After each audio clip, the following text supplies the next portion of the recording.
Adrian, India is currently at the center of the sovereign AI movement, building its own compute infrastructure and localized LLMs to ensure data privacy. From a Kaspersky perspective, how does this shift towards national AI stacks change the defensive parameter of India? Does going sovereign actually make a nation more secure, or does it create isolated silos that are harder to protect against global borderless threat actors? So in the last AI summit in India, of course, we've seen so many numerous announcements. I think it's the right thing to do. One thing that I really want to applaud the government is this big thing that we call tiering of data, right? To be able to tier data, what is important, what is to be deemed as sovereign, and what is to be less classified for you to be able to go to cloud. I think this is something that is really awesome. I think this is something that I want to applaud to. But again, that being said, having your own localized or own down-to-earth sovereign LLM is also where you need to be solely responsible for all the cybersecurity threats that surrounds it. So, for example, when we talk about all the link data coming back from healthcare to banking to payment because of UPI, I think we all need to acknowledge that supply chain attacks are going to be something to look out for, to watch out. Right? Because if you can be infected through one part of the whole integrated system, it can have a cascading effect where it will be very widespread. So the need to be able to isolate fast, the need to be able to detect fast is going to be really important. And coming back to what I always shared, having an embedded security strategy is going to be also one big step that I think all of us have to take. And following up on what you said, India's DPI stack, including UPI, ONDC, Ayushman Health, it has reached the global stage in terms of its standards, and it is creating massive social and financial security for the people in India. But at the same time, it is creating a lot of interdependence of systems. Now, this interdependence means our banks, our hospitals, our agriculture, all are interconnected. Do you think there are some hidden systemic risks in this DPI system, and how can the government and private sector collaborate to ensure that a localized attack does not turn into a disruptive national level attack? I think coming back to the fundamentals, right? So, thanks to all the DPDP Act, whether it's SEBI guidelines, RBI guidelines, I think that has strengthened the need for cybersecurity for the past many years. So what we need to do right now is to really look into not looking at systems, not looking at interconnected dependency of all the various industry coming together. Let's come back to the fundamentals of how you look at individual data. So if you can break it down and protect it all the way at the building blocks, when you have a strong foundation, good cybersecurity hygiene, everybody knowing how to protect your own data at the individual level, at the sub-segment level, at the individual department level, when you build up to an interconnected system, it will be a far better resiliency, far better cybersecurity framework. I think that's one. Of course, on the other hand, you need to have an overarching view, right? To be able to get more and more PPP, public and private type of partnership coming together, thinking back of how to make sure that things are all better connected, better governance at different levels is important. For example, multi-cloud is a good example, right? When you have a multi-cloud being provided by providers that is multi-certified, these are where they have certain level of governance, and that's where when data transfer happen, it will be more protected and more governed. I think these are the few things that you should do to make it seamless and to reduce the number of dependency and therefore to have a devastating cybersecurity attack. That being said, Adrian, India, there's no denying the fact that India is a very cost-sensitive market, even when it comes to enterprises. Now, you are saying that enterprises need to embed cybersecurity in their core layer of systems. But how do we convince them to, and how do we ensure that there are no exaggerated costs and there is no need for the complete overhaul of the system, but we also embed cybersecurity on the way? So, again, economy of scale, right? if you look back, why do we have factories? Because when you produce things in volume, you have a lower economy of scale. One of the trends that we are seeing right now is, for example, in SOC, Security Operating Center, we are seeing a very big uptake SOC as a service. I think the good news is we are seeing 90% of Indian enterprises having a strategy or thought of it that they need to have a SOC now. But out of these number of customers that's inquiring about SOC, more than half of them are also saying that they're looking for SOC as a service. So to build everything on your own, to own everything on your own, sometimes it might not be the cheapest way, but to have an aggregator to come together to be able to give you the economy of scale, not only that you have the same quality of the outcome that you desire, but at the same time, you actually are able to have the best solution, the best service at a lower cost point. I think that will also be the next trend that I see that's going to happen in the next few years. Rightly noted. Adrian, in 2025, Kaspersky blocked over 4.7 crore web-based threats in India alone, with nearly 25% of the country's internet users targeted. As we move ahead into 2026, do you think India is becoming a beta testing ground for global cybercriminal syndicates due to our rapid 5G and UP penetration? Or is this volume simply a byproduct of our sheer digital scale? So we have global data also easily shows that one bad thing is cyber attacks, cyber threats are all increasing because of the easy access of AI tools.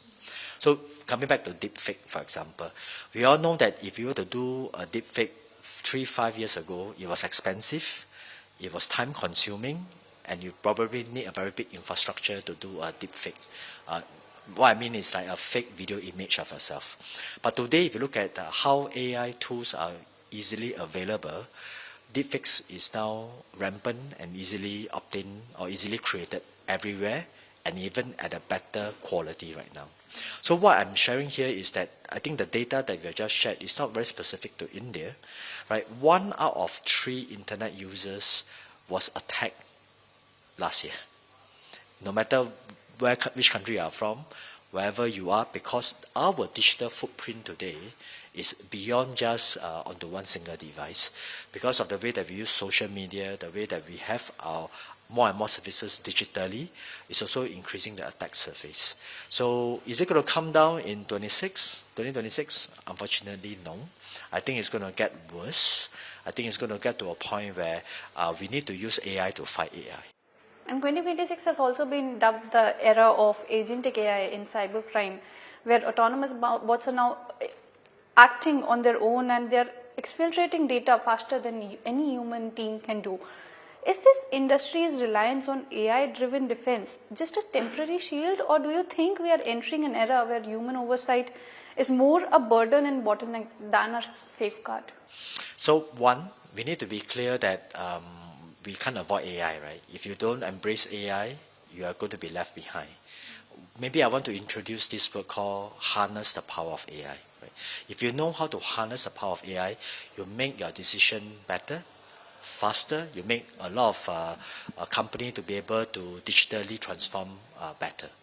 But that, coming back to the cyber line, even in Kaspersky, we use AI for more than 20 years from form of machine learning. Right now, we have more and more of our solution with AI embedded, where we can do automated playbook.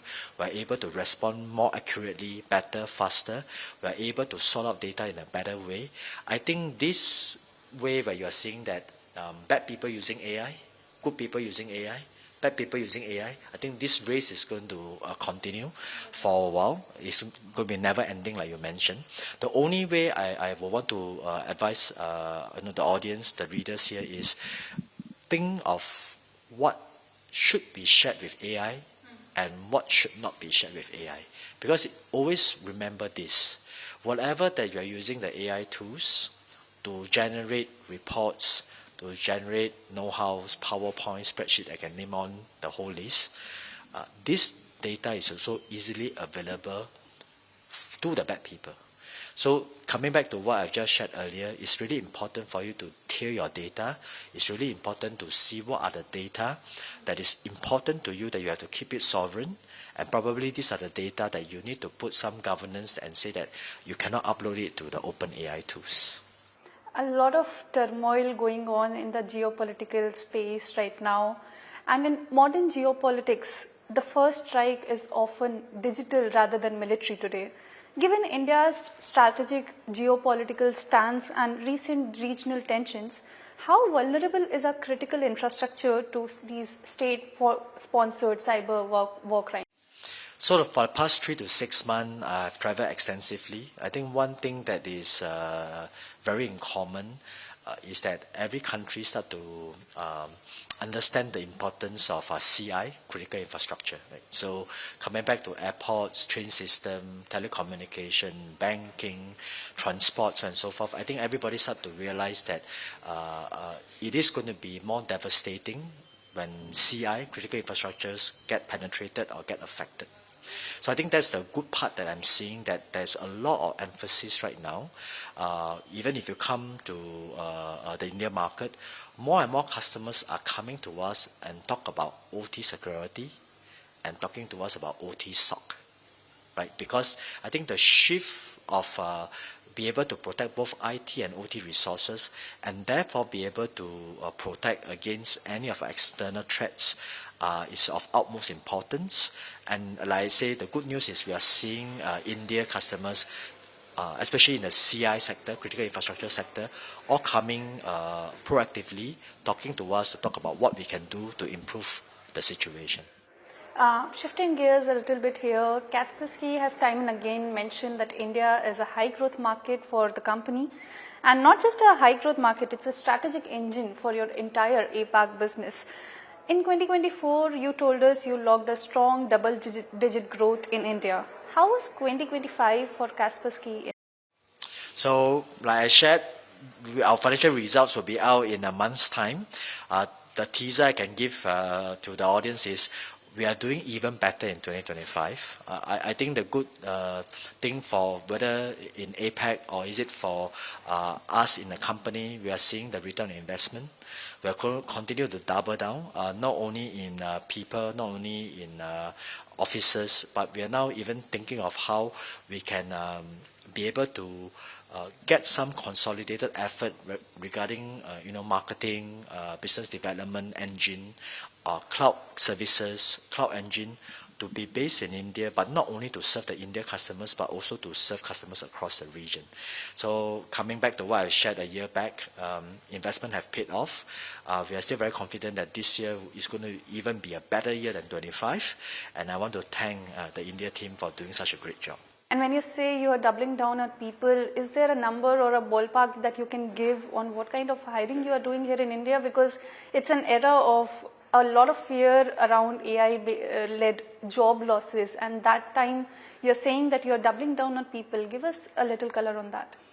I think we need to all acknowledge that AI is going to replace some of the mandate job. So if you are going to do very basic accounting, you're going to do very basic software coding, or you're going to do very basic web page handling, I strongly suggest everybody to upgrade yourself. Right? I think upgrading yourself is going to be really important. In terms of number of resources that we're adding, depends on how strategic we want to push the business plan forward. Coming back to if we are talking about having a data center here to be able to serve even regional customers, of course the numbers will even be bigger. Before we wrap up, Adrian, one last question. On the investments and expansion front from Kaspersky in India, what can we expect in the coming few months and years? This year will be a very big year for us. While we have launched more than 10 enterprise products in 2025, this year we are going to come up with an improved OSMP, which is our open single management platform. Coming back to what I've just shared about the convergence of IT and OT, to be able to have the visibility, because what we are seeing right now is the rapid digitization is outpacing visibility. And when you don't have enough visibility, you do not know even how many assets you have, including IP cameras or digital sensors or digital meters, it's actually very hard for you to protect it for those things that you don't even know that you have. So this year will be going to be a very big year on our Open Single Management Platform OSMP launch, where we want to get everything all converged onto one single management platform so that all customers will have the capability to manage and to be able to monitor their assets all at one single pane of glass. So this will be a big thing. I think it's going to be transformational. I think this will be something that we look forward to partnering with a lot of customers in India.